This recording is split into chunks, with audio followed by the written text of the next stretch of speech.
महेश्वरम की इस पुण्य भूमि पर आपके बीच आकर मुझे बेहद खुशी हो रही है। आप सभी ने इतनी बड़ी संख्या में यहां आकर स्पष्ट संदेश दे दिया है। राजनीति के ज्ञानियों को संदेश दे दिया है। दिल्ली में एयर कंडीशन बेड में बैठ करके बड़ी बड़ी बातें करने वालों को संदेश दे दिया है कि तेलंगाना में बीजेपी के लिए विश्वास लगातार बढ़ रहा है। तेलंगाना बीजेपी को मौका देने के लिए यहां की जनता जनार्दन तत्पर दिख रहा है। ना कुटुंब सभ्युलारा, तेलंगाना के पास टर्मरिक है, तेलंगाना के पास टैलेंट है, तेलंगाना के पास ट्रेडिशन है, तेलंगाना के पास टेक्नोलॉजी है, लेकिन इन सब के बावजूद तेलंगाना के सामर्थ्य को बीआरएस के कुशासन और करप्शन के कारण अपना उचित स्थान नहीं मिल पाया। लेकिन अब समय बदल रहा है। बीजेपी पर आप सभी का बढ़ता विश्वास तेलंगाना को नई ऊंचाइयों पर ले जाएगा। लेकिन आपको कांग्रेस और बीआरएस से उतना ही सतर्क भी रहना है। कांग्रेस और बीआरएस के लोग यहां लगातार झूठा प्रचार कर रहे हैं। ये लोग एक दूसरे पर आरोप लगाते हैं, लेकिन भीतर ही भीतर ये मिले हुए हैं। ये जो बाहर बोल रहे हैं ना, वो तो ड्रामेबाजी है। और आप इतिहास खोल करके देख लीजिए, इनका रिश्ता तो 40-50 साल पुराना है। मैं आपको याद दिलाता हूं, केसीआर ने अपनी राजनीति की शुरुआत किस पॉलिटिकल पार्टी से की थी? कांग्रेस। किस पार्टी ने उन्हें 2004 में दिल्ली में कैबिनेट मिनिस्टर बनाया? कांग्रेस। जब तेलंगाना बना तो वो किस पार्टी के नेताओं के पास गए? कांग्रेस। राष्ट्रपति चुनाव में द्रौपदी मुर्मू जी के खिलाफ बीआरएस ने किस पार्टी का समर्थन किया? कांग्रेस। उपराष्ट्रपति के चुनाव में ये किस पार्टी के साथ गए? कांग्रेस। अरे इतना ही नहीं, हमारी सरकार के खिलाफ कुछ दिन पहले जो पार्लियामेंट में अविश्वास प्रस्ताव आया, तो ये बीआरएस ने किसको साथ दिया? कांग्रेस। तो इनका असली दोस्त कौन है? इनकी मिलीभगत किससे है? उनका नाता किससे है? और तेलंगाना के मेरे भाइयों बहनों, ये भी याद रखिए, मैं अब भाजपा की पहचान बताता हूं आपको। आप याद कीजिए वो कौन सी पार्टी थी। इन्हें हुजराबाद में हराया बीजेपी ने हराया। किस पार्टी ने इन्हें दुबक्का में हराया? बीजेपी ने। किस पार्टी से जीएचएमसी के चुनाव में हारते हारते बच गए? बीजेपी। और इसलिए ये सबसे ज्यादा किससे डरते हैं? बीजेपी से। दोनों डरते हैं। ना कुटुंब सभ्युलारा, महेश्वरम की ये सीट इसकी सबसे बड़ी मिसाल है कि कांग्रेस और बीआरएस कैसे एक ही सिक्के की दो बाजू है। यहां पर पिछली बार भी लोग बीआरएस के खिलाफ थे। आप लोग अच्छी तरह समझ गए थे कि बीआरएस ने इस क्षेत्र की उपेक्षा की है, आपके विश्वास को तोड़ा है। इसलिए तब आपने बीआरएस को हराने का फैसला किया। आपने कांग्रेस को वोट दिया। लेकिन हुआ क्या? कांग्रेस की प्रत्याशी ने अपनी पार्टी छोड़कर बीआरएस ज्वाइन कर ली और सरकार का हिस्सा भी तक बन गई। यानी तेलंगाना में कांग्रेस को दिया हुआ हर वोट वो बीआरएस को ही मजबूत करता है। बीआरएस सरकार को हराने और हटाने के लिए आपकी सबसे विश्वसनीय साथी कोई है, आपके सपनों के लिए काम करने वाला कोई है, तो सिर्फ और सिर्फ बीजेपी पार्टी है। और तेलंगाना के मेरे नौजवान, मेरी बात लिख करके रखिए। तेलंगाना की माताएं, बहनें, किसान, युवान, मजदूर, दलित, आदिवासी, पिछड़े, सब लोग, मैं आपको गारंटी देता हूं, आपके सपने ये मोदी का संकल्प है।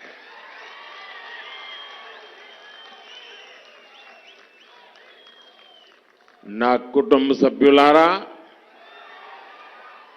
महेश्वरम के लोगों को हो रही परेशानियां यहां वर्षों तक रहे कुशासन का भी बड़ा प्रमाण है। यहां ज्यादा पानी या कम पानी दोनों ही आफत का कारण बनते हैं। बारिश के समय यहां के अनेक इलाके पानी में डूब जाते हैं, जिससे लोगों को मुश्किल होती है। वहीं दूसरी ओर महेश्वर के अनेक हिस्सों में लोग पीने के पानी की किल्लत महसूस करते हैं। कांग्रेस और बीआरएस ने यहां क्या किया, उसकी असलियत यही है। लेकिन मैं आपको विश्वास दिलाता हूं, आप बीजेपी को सेवा का मौका देंगे तो बीजेपी जल्द से जल्द इस समस्या का भी समाधान करेगी। ना कुटुंब सभ्युलारा, कांग्रेस और केसीआर सोच से, समझ से, कार्यशैली से स्वार्थी है और समाज का विरोध, उसमें से राजनीति खोजना, यही उनका कारोबार है। इन्हें तीन बातों से बहुत नफरत है। पहला, इन्हें विकासवादी राजनीति से नफरत है। कांग्रेस और केसीआर पॉलिटिक्स ऑफ डेवलपमेंट को मानते ही नहीं और ना ही कभी इस पर बात करते हैं। इनके भाषणों में सिर्फ नकारात्मक बातें और दूसरे को गालियां, और उनके लिए तो मोदी सबसे ज्यादा फेवरेट है। गाली देनी तो किसको दो, मोदी को दो। इन लोगों को बांटो और राज करो की वोट बैंक पॉलिटिक्स अच्छी लगती है। वहीं दूसरी ओर बीजेपी कहती है सबका साथ सबका विकास, लेकिन तुष्टीकरण किसी का नहीं, अपीजमेंट बिल्कुल नहीं। हम 100% सैचुरेशन की बात करते हैं जिसमें किसी से भेदभाव न हो, ना कुटुंब सभ्युलारा। कांग्रेस और केसीआर को ईमानदारी की राजनीति से भी नफरत है। कांग्रेस के हजारों करोड़ रुपयों के घोटाले तेलंगाना का बच्चा बच्चा जानता है। केसीआर जो कांग्रेस स्कूल ऑफ पॉलिटिक्स में रहे हैं, उन्होंने भी उसी परंपरा को आगे बढ़ाया है। उन्होंने इरिगेशन स्कीम्स शुरू की और इरिगेशन स्कीम्स को उन्होंने इरिगेशन स्कैम बना डाला। शुरू तो करते हैं इरिगेशन स्कीम, बन जाता है इरिगेशन स्कैम। ना कुटुंब सभ्युलारा, कांग्रेस बीआरएस को पिछड़ों के किसी भी तरह के सशक्तिकरण से भी नफरत है। ये दल एससी, एसटी और ओबीसी के सबसे बड़े विरोधी दल है। इन्होंने हर कदम पर एससी, एसटी और ओबीसी नेताओं का अपमान किया है। कांग्रेस तो इतनी ज्यादा बीसी समाज की विरोधी है कि उसने कांग्रेस पार्टी के प्रेसिडेंट थे सीताराम केसरी, ओबीसी थे, उस बुजुर्ग नेता को उठा करके कांग्रेस दफ्तर से बाहर फेंक दिया था। कांग्रेस के नेता लगातार बीसी समाज को चोर बोलते हैं और बीसी को चोर कहने के कारण कांग्रेस को एक नेता को कोर्ट ने 2 साल की सजा लगा दी है, अभी जमानत पे घूम रहे हैं। लेकिन अभी भी उनका घमंड 7वें आसमान पर है। बीसी समाज का ये घमंड तोड़ कर रहे। ये बीसी समाज कांग्रेस के इस घमंड को चूर चूर करके रहेगा और ये हम सब ने संकल्प करना चाहिए। ना कुटुंब सभ्युलारा, ये लोग शोषितों वंचितों के साथ नहीं, बल्कि इन्हें सबसे ज्यादा अपना स्वार्थ दिखता है। केसीआर ने दलित सीएम बनाने का वादा किया था, लेकिन हुआ कुछ नहीं। इनकी दलित बंधु स्कीम बीआरएस विधायक बंधु स्कीम बन गई।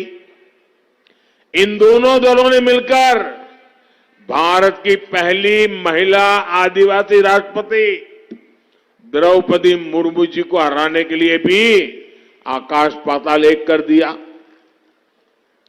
ना कुटुंब सभ्युलारा, सच्चे विकास का सबसे बड़ा उद्देश्य यही है, यह सभी व्यक्तियों तक पहुंचे, न कोई पीछे छूटे और न किसी को पीछे छूटे जाने का एहसास हो। दशकों तक तेलंगाना के बीसी समाज के लोगों ने खुद को उपेक्षित महसूस किया, हमेशा उनका अनादर किया गया। लेकिन अब बीजेपी ने यह वादा किया है कि इस क्षेत्र को अब बीसी समाज से आने वाला पहला सीएम मिलेगा। यह हमारा वादा है आपको। अब जिम्मेवारी आपकी है। अगर आप बीसी सीएम चाहते हैं तो सबने मिलकर के बीजेपी को जिताना होगा, आपके सपने पूरा करने का काम हम करेंगे। और बीजेपी जो कहती है वो करके दिखाती है। ना कुटुंब सभ्युलारा, बीजेपी को इस बात का भी एहसास है कि यहां दलित समुदाय कितनी समस्याओं से जूझ रहा है। यहां दलितों में भी कुछ वर्ग अन्य लोगों की अपेक्षा ज्यादा उपेक्षित रह गए। बीजेपी मादिगा समुदाय के साथ हुए अन्याय को भी भली भांति समझती है। इस अन्याय का दूर करने के लिए भारत सरकार की कमेटी सारी प्रक्रिया को तेज करने का काम कर रही है। मादिगा समुदाय से जुड़ी एक बड़ी न्यायिक प्रक्रिया सुप्रीम कोर्ट में भी चल रही है। ये केस मजबूत हो सके इसके लिए हम हर संभव प्रयास कर रहे हैं। इन सभी विषयों पर कल ही, क्योंकि मैं कल चुनाव प्रचार में से एक दिन दिल्ली गया था, तो कल ही मैंने दिल्ली में अफसरों से को बुलाया और पूरा रोड मैप बना करके दिया है कि मुझे काम तुरंत चाहिए। साथियों, भाजपा सरकार में विकास का लाभ गरीबों, किसानों, महिलाओं और एससी, एसटी, बीसी समाज तक लगातार पहुंच रहा है। हमने मुफ्त वैक्सीन, मुफ्त ration, PM Awas Yojana, Jan Dhan bank account, नल से जल, ऐसी कितनी ही योजनाएं आप लोगों के लिए शुरू की। हम गरीबों के लिए इतना काम इसलिए कर पा रहे हैं क्योंकि हमने अर्थव्यवस्था का कुशल प्रबंधन किया और घोटालों पर लगाम लगाई। लेकिन तेलंगाना में जो हो रहा है वो तो चौंकाने वाला है। ये बीआरएस सरकार में सरकारी कर्मचारियों को समय पर सैलरी नहीं मिल रही है, पेंशनर को समय पर पेंशन नहीं मिल पा रहा है। जो सरकार सैलरी और पेंशन तक नहीं दे पा रही वो गरीब के लिए कैसे काम करेगी। मैं आपको ये विश्वास भी दिलाता हूं कि बीजेपी सरकार में सभी को सैलरी और पेंशन अपने समय पर मिला करेगा। और ये भी मोदी की गारंटी है। ना कुटुंब सभ्युलारा, राज्य में बीजेपी सरकार होने से राज्य के विकास को डबल इंजन की ताकत मिल जाती है। जहां भी बीजेपी सरकार है वो वहां लोगों की आय बढ़ाने, उनकी बचत बढ़ाने के लिए काम कर रही है। इसका एक उदाहरण पेट्रोल की कीमत है। केंद्र सरकार पेट्रोल की कीमत कम करने के बाद बीजेपी की राज्य सरकारों ने भी अपने यहां पेट्रोल की कीमतें घटा दी। सब भाजपा सरकारों ने घटा दी। लेकिन जहां कांग्रेस की सरकार है वहां पेट्रोल की कीमतें नहीं घटाई गई।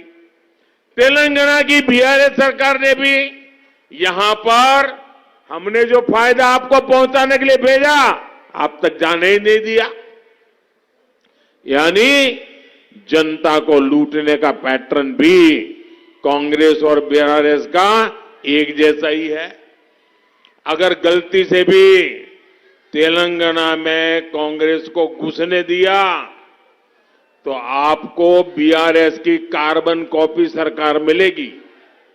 इसलिए तेलंगाना का उज्जवल भविष्य तो इस बात में है, आपका उज्जवल भविष्य इस बात में है कि इन दोनों ही पार्टियों से सावधान रहना।